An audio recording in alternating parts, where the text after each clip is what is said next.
When the war message arrived, humanity did not scream. That was the first thing the galaxy remembered later. Not the threat, not the size of the alien fleet, not even the deadline to IT remembered the silence. Across human worlds, there were no riots. No panique. No desprit broadcasts. Instead, there was calm. Strange calm. On streets of Earth, on colonies near distant stars, people simply stopped what they were doing and looked up at the sky. Some smiled. Not because they were happy, but because they had been waiting to exactly midnight. Every human network was taken over. Music stopped mid-song. Traffic lights froze for a single second. Factory machines slowed down.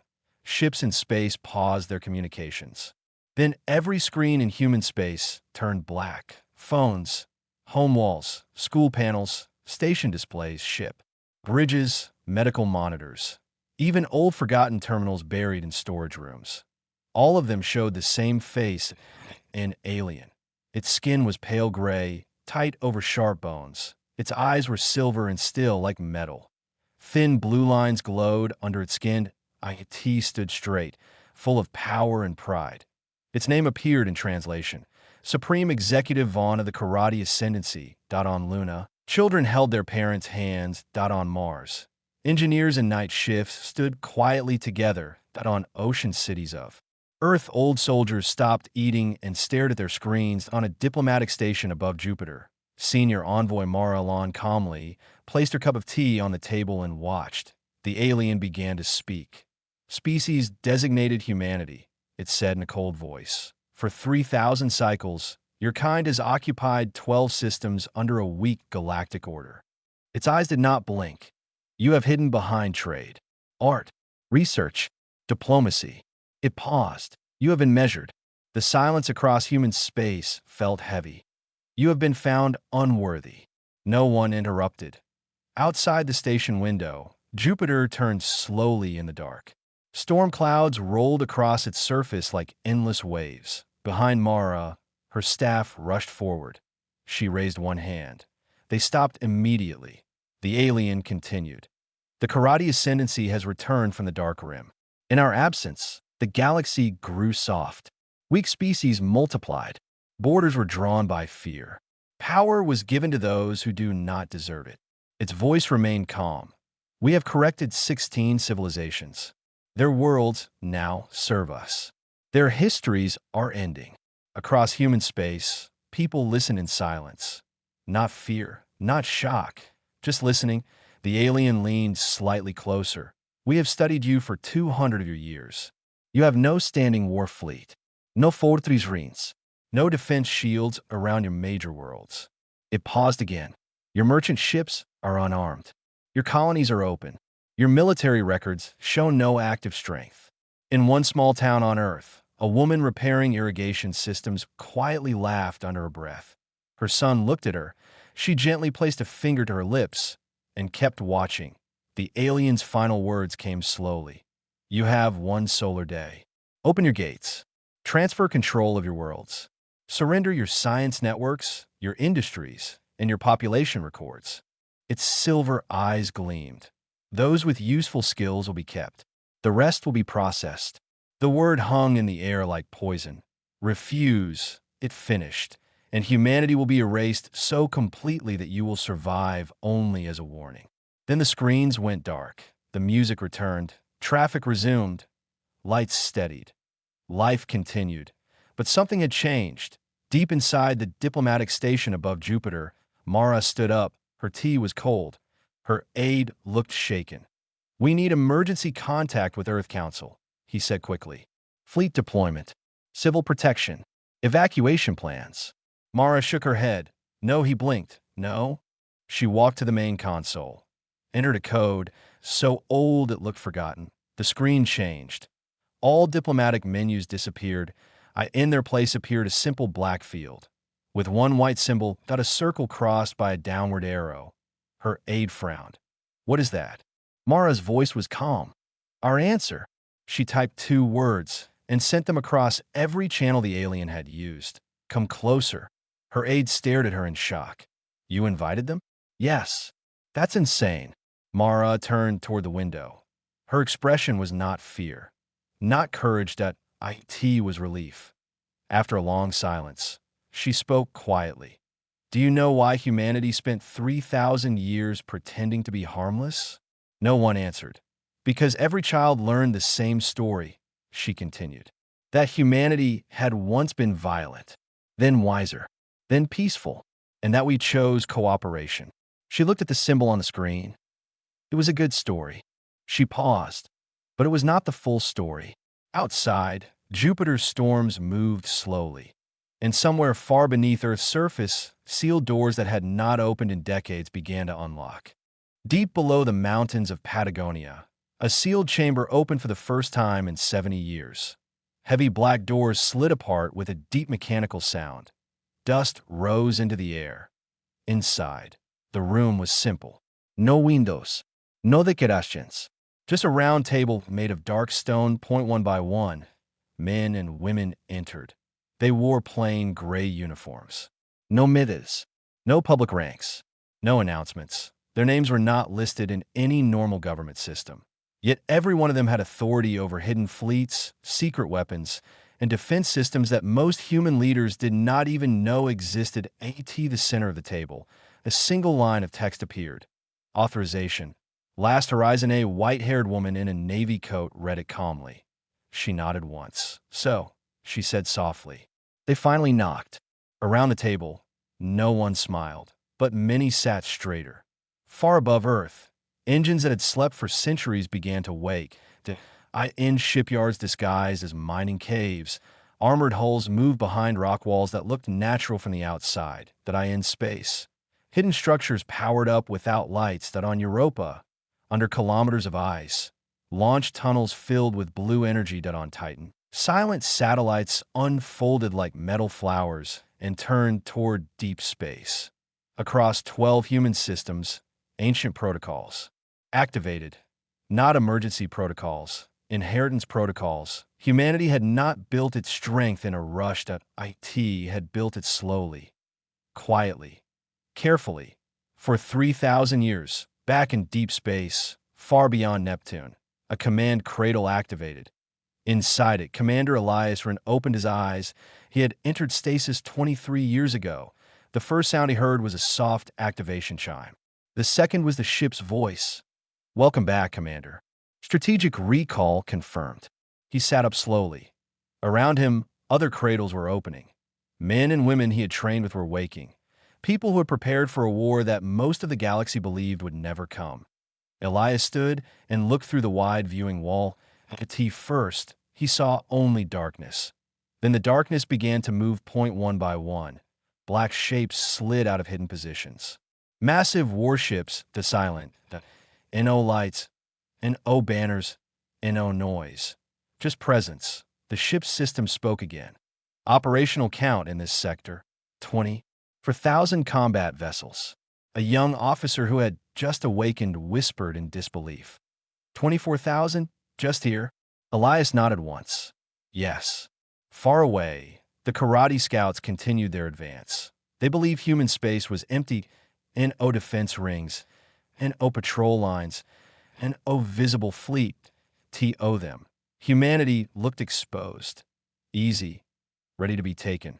But they were looking at the surface. They did not know what lay beneath in the hidden war chamber under Patagonia. The white-haired woman placed both hands on the table. Her voice was calm but firm. For 3,000 years, we kept peace, she said. Now peace has been broken. Not by us. She looked around the room. Remember that. No one argued. No one here loves war, she continued. But we will not allow mercy to be mistaken for weakness. Across the solar map, red signals began to appear. The first karate fleet had entered human territory, and humanity did not panic. IT activated on the diplomatic station above Jupiter. Mara watched new encrypted channels flood her screen. Jonas, her aide, looked pale. What happens now? He asked. Mara did not take her eyes off the stars. Now, she said quietly, they learn why humanity was smiling. The first karate fleet arrived quietly. IT exited faster than light travel at the edge of a system called Proximaura, a small human agricultural colony Point 1 yellow, star point 1 com planet, point 2 million humans, and O defense platforms, and O battle stations, and O visible warships. Commander Zurith of the Karate Ascendancy stood on the bridge of his flagship, Dominion Spear, and studied the system. His voice was confident. Confirm sensor readings. Reports came in quickly. Population present, cargo traffic only. Weather satellites active, and O heavy energy signatures, and O shield arrays, and O war vessels detected. Zurith allowed himself a small smile. So the rumors were true, he said. Humans truly believe diplomacy is protection. Behind him, massive warships formed battle positions. Their weapons could destroy cities in seconds. This was not meant to be a battle. IT was meant to be punishment. Begin intimidation protocol. Zurith ordered. Point 1 officer hesitated. Commander, full eradication was authorized. Yes, Zurith replied calmly. But first, fear. The fleet moved closer to the planet. On the surface of the colony world, people noticed the sky changing. Large shadows passed over the atmosphere. Still, no siren sounded, and no panic spread. Instead, people walked outside. Farmers stood in fields. Engineers stepped out of stations. Teachers gathered children.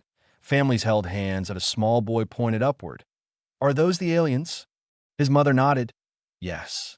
The boy thought for a moment. Then he asked a question that would later echo across human space. Then where are our ships? Far above the planet, Commander Zurith prepared to broadcast. His image appeared across human communication channels.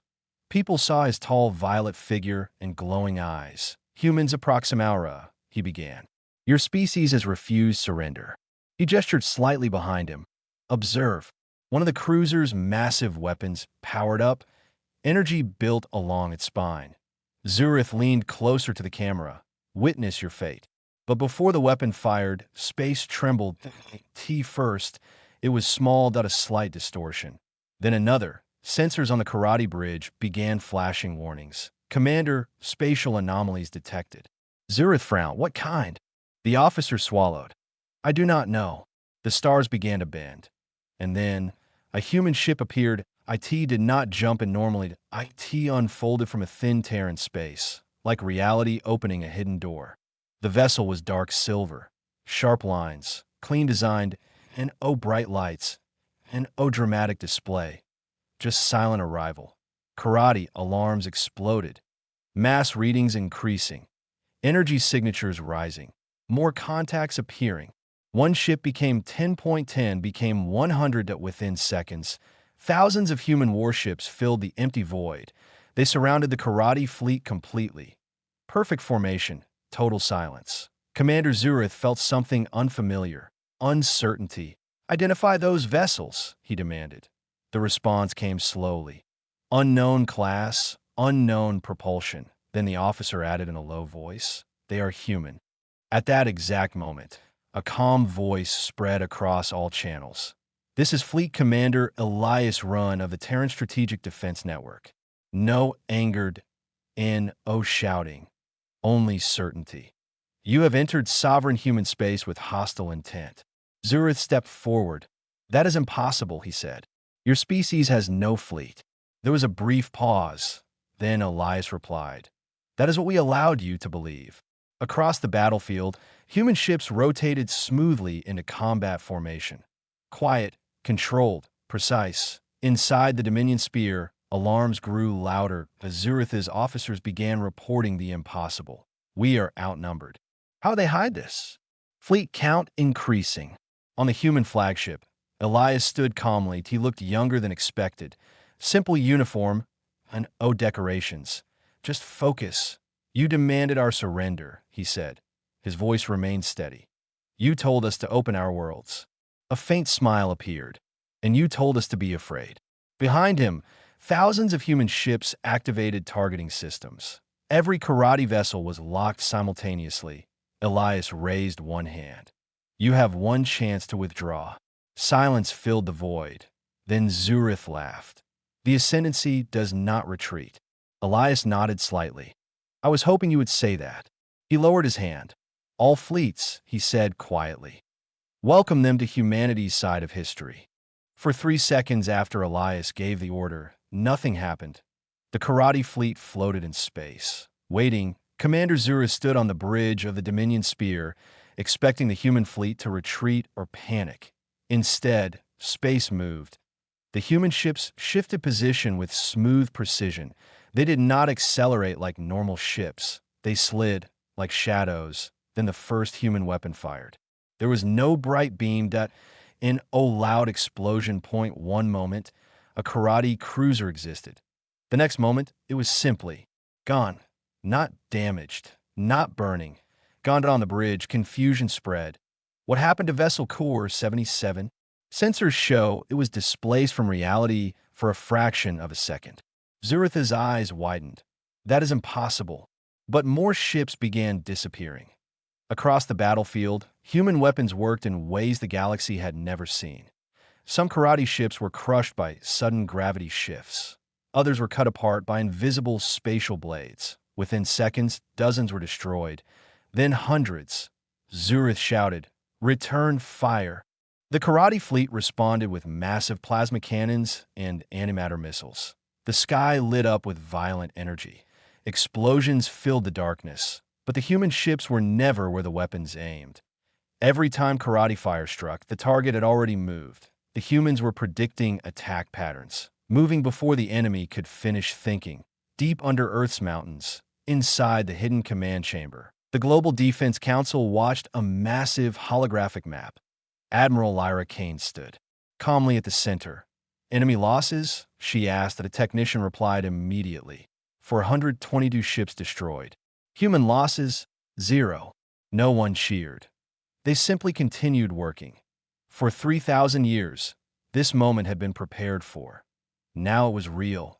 Back in space, the battle grew worse for the karate fleet. Human ships appeared from unexpected directions. Some emerged from dimensional folds. Others used advanced interference fields to shut down enemy systems. Karate formations broke apart. Panic began spreading. Commander Zurith ordered, "Regroup." But it was too late. The humans were not fighting randomly. They were targeting leadership. That a human cruiser shifted position. From its front extended a smooth metallic ring device. Energy built silently inside it. Inside the Dominion Spear, alarm screamed. Massive energy spike detected. Before Zurith could react, space bent violently in front of his ship. A small tear opened in reality. Then gravity collapsed locally. The Dominion Spear lurched sideways. Metal screamed. Lights flickered. "What is happening?" Zurith demanded. Micro-singularity created near hull. The bridge shook. For the first time in centuries, fear entered the Karate Command ship. The humans had not just prepared weapons. They had redesigned war itself. Within 11 minutes, half of the karate fleet was destroyed. The battlefield became chaos. Surviving ships attempted to retreat. Human vessels did not chase aggressively. They formed a protective wall between the enemy and the planet below. Elias watched quietly. Enemy command ship identified. His tactical officer reported, "Target is the Dominion Spear." Elias nodded, "Disable it." The human cruiser fired again. A focused gravitational distortion struck the flagship. The ship shook violently. Zurith grabbed a console. His fleet was collapsing. Navigation systems failed. Hyperspace attempts were disrupted one by one. Ships vanished or went dark. Human ships moved with calm control. No anger, no shouting. Just efficiency that on Earth beneath Patagonia. The white-haired woman stood at the table. She spoke to every hidden command network. "For 3,000 years, we honored peace," she said. "Now peace has been broken." Her voice grew firmer. "We fight not because we love war. We fight because someone mistook mercy for weakness." Across the map, red signals showed the enemy retreating. The battle was turning on the human flagship. A young officer looked at the display. "Commander, they are retreating." Elias nodded. "Let them go." Several officers looked surprised. "Sir?" "This fleet was not the real enemy," he said calmly. "It was a message." Outside the viewport, damaged karate ships began jumping away in a hyperspace. Silence returned to space. The human fleet remained strong, silent, watching. The surviving karate ships disappeared into hyperspace. Silence returned to the battlefield, and explosions, and victory celebration. Just stars on a human flagship. The crew slowly relaxed. Not with joy, with focus. Commander Elias Wren stood near the main window, looking at the dark space where the enemy fleet had been. A young officer approached him. "Sir, do you think they will return?" Elias did not answer immediately. Beyond this system, the karate ascendancy was vast. This fleet was only a small part of their power. The real empire was still out there. He finally spoke. "They will return," he said calmly, "when they understand what they walked into." The officer swallowed. "Are we ready if they come back in full force?" Elias turned slightly. For the first time, a small smile appeared. "We have been ready for 3,000 years." Far away, on dozens of alien worlds, recordings of the battle spread quickly. Other species watched in shock. They had believed humanity was peaceful because it was weak. Now they saw the truth. Human ships hidden in darkness, advanced weapons, perfect coordination, controlled precision. Not random force. Preparation. Careful preparation. The galaxy began to understand something important. Humanity had never been defenseless. They had chosen to appear that way. Back on Earth, people finally reacted. Not with panic, but with quiet pride. They had seen the same pattern before in history. When humans faced danger, they did not rush blindly. They prepared, they built in silence. They learned, they waited. The alien message had arrived expecting fear. Instead, it activated something ancient. Not rage, not revenge. Readiness. On the diplomatic station above Jupiter, Jonas looked at Mara. "The war is over?" he asked. Mara shook her head gently. "No," she said. "This was only the first test." She looked toward the stars. "They know now." Jonas frowned. "Know what?" Mara's expression was calm. "That humanity is not prey." Outside the station window, Jupiter's storms continued turning peacefully. The galaxy had changed in one day, but humanity had not changed. It had only revealed a small part of itself. Commander Zurith sat inside the damaged Dominion spear as it retreated. His fleet was shattered, his confidence broken, his belief in easy conquest destroyed. He replayed the battle reports, hidden fleets, advanced technology. Perfect strategy. 3,000 years of silence. The humans had not reacted emotionally. They had reacted strategically. He finally understood. The smiling faces across human worlds had not been fear. They had been recognition. They had seen this moment coming for centuries, and they had prepared for it. On a human flagship, Elias gave the final order. All systems returned to standby. The fleet slowly powered down its combat posture. Not because they were tired, but because the immediate threat was gone. "For now," a young lieutenant asked softly. "Commander, will this remain secret?" Elias looked out at the stars. "No," he replied. "The galaxy will learn." The lieutenant hesitated. "Is that good?" Elias nodded. "Yes, because now they will think twice before confusing peace with weakness." Far beyond the solar system, signals traveled through space. Other civilizations recorded the battle. The karate ascendancy had attempted conquest and failed, not because humanity was violent, but because humanity was prepared. The lesson spread quickly. Across the stars, a new understanding formed. If you saw humans smiling during a threat, it was not because they were afraid. It was because they had already planned the ending. Back on Earth, in classrooms, children watched the news replay. Teachers explained calmly. Soldiers returned to normal duty. Engineers resumed work. Farmers continued harvesting. Life did not stop, because for humanity, survival was not a reaction. It was a habit. On the human flagship, Elias received a final message from Central Command. The war chamber under Patagonia sent a simple line: "Phase 1 complete." Elias replied with equal simplicity. "Understood." He looked at the stars one more time. The galaxy now knew the truth. Humanity had not hidden because it was weak. It had hidden because it valued peace. But if peace was threatened, humanity would respond. Not with chaos, with calculation. Not with anger, with strategy, and somewhere in the vast darkness of space, other empires began reevaluating their assumptions because now they understood something very clearly.